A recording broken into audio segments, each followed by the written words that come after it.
Hello दोस्तों, हमारी YouTube channel की तरफ से आप सभी को धनतेरस की हार्दिक शुभकामनाएं। आप सभी पर माँ लक्ष्मी की कृपा बनी रहे और आप सभी के घरों में धन की कमी कभी ना हो, हमेशा धन की बरसात होती रहे। इन्हीं सभी शुभकामनाओं के साथ फिर से हैप्पी धनतेरस। चलिए स्टार्ट करते हैं। मेंडल का प्रयोग। इससे पहले हम मेंडल के बारे में पढ़े थे और आनुवंशिकी, वंशागति, इन सब के बारे में पढ़े थे। मेंडल ने क्या किया था, उनके क्या कार्य थे। अब हम पढ़ेंगे मेंडल का प्रयोग, यानी कि मेंडल्स एक्सपेरिमेंट। मेंडल ने 7 वर्ष में 7 लक्षण को लेकर प्रयोग किया था। वो भी किस पे किया था, हमने कल बताया था, मटर पे, गार्डन पी पर प्रयोग किया था। 7 लक्षण को लेकर वो भी 7 साल तक उन्होंने प्रयोग किया था। ये चार्ट दिख रहा होगा, इसमें दिख रहा है लक्षण, कौन कौन से लक्षण लिए थे और प्रभावी लक्षण और अप्रभावी लक्षण। प्रभावी लक्षण का मतलब होता है जो अच्छे क्वालिटी के मटर थे उसको प्रभावी कहेंगे या डोमिनेंस कहेंगे इसमें, और अप्रभावी जो ख़राब क्वालिटी के थे उसको कहेंगे। यानी कि उन्होंने एक अच्छी वैरायटी का मटर लिया था, शुद्ध अच्छी वैरायटी का, और एक ख़राब वैरायटी का, एकदम ख़राब वैरायटी का। दोनों मटर को लेके उन्होंने क्रॉस कराया था, यानी कि बोए थे, और उसके बाद उनका क्या रिजल्ट रहता है इन सब के बारे में हम सब पढ़ेंगे। तो पहले हम लोग देखेंगे कि उनका जो प्रयोग है वह किन किन लक्षण को लेके किए हैं, वो लक्षण क्या प्रभावी हैं और क्या अप्रभावी, उसमें से चलिए देखते हैं। सबसे पहले वो बीज का आकार लिए।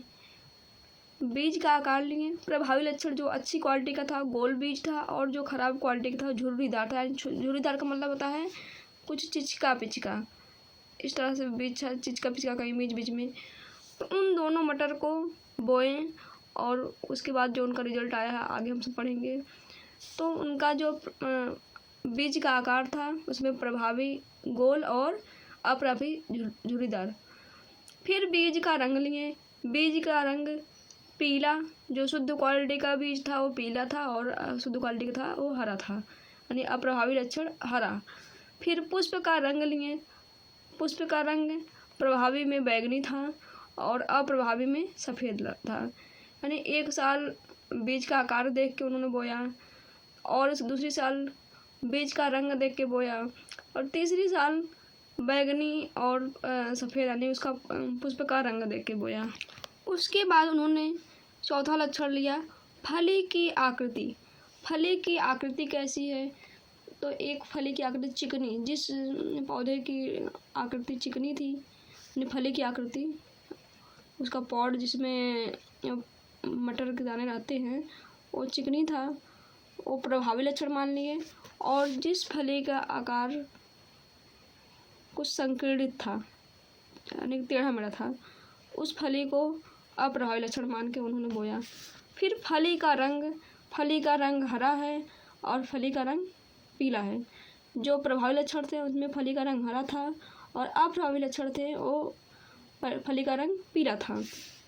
उसके बाद पौधे की लंबाई, अगर पौधा लंबा था तो उसे कहें प्रभावी लक्षण, और जब पौधा बौना था यानी कि अशुद्ध क्वालिटी का था तो उसे कहेंगे बौना, यानी कि अप्रभावी लक्षण। लंबा प्रभावी लक्षण, बौना अप्रभावी लक्षण। और पुष्प की स्थिति कैसी है, तो पुष्प की स्थिति कक्षस्थ है। कक्षस्थ मतलब कि जो डाली है उसके ऊपर पुष्प निकले हैं, फिर उस पुष्प के ऊपर डालियाँ निकली हैं, उस तरह। और अप्रस्थ, यानी कि जिस तरह नॉर्मल पुष्प खिलते हैं, यानी पुष्प की स्थिति को भी देखकर उन्होंने प्रयोग किया था। ये था मेंडल का प्रयोग। अब इसके बाद देखेंगे मेंडल के सफलता का कारण। मेंडल कैसे सफल हो गए हैं, इनका सफलता का कारण है कि पौधा 1 वर्षीय था, यानी कि पौधा 1 वर्षीय था, एक ही वर्ष में रिजल्ट आ जाता था। मटर का पौधा एक ही साल में रिजल्ट आ जाता था, दूसरे साल दूसरा हम बोल सकते थे। लेकिन और किसी जीव पर प्रयोग करते तो वो जीव का जीवन काल अधिक दिन का होता, तो प्रयोग करना आसान नहीं था। और इसके बाद द्विलिंगी और स्वपरागण था, यानी कि पुष्प जो है द्विलिंगी भी था, नर मादा एक ही पे थे, और स्वपरागण था, खुद से परागण कर लेते थे, परागण कराने के लिए कीट की आवश्यकता नहीं थी। और नमूना की संख्या अधिक, यानी इसमें जो नमूना की संख्या होता था वो अधिक प्राप्त होता था, परागण करने के बाद बीज जो है अधिक प्राप्त होते थे। और इसमें मटर का जब संकरण कराते थे, जो संकर प्राप्त होता था, हाइब्रिड प्राप्त होता था, वो पूर्ण उर्वर था, उसको पुनः हम बोल देते थे, खूब अच्छे से उग जाता था और नए बीज का अच्छे से निर्माण करता था। तो यही सब मेंडल की सफलता का कार्ड है।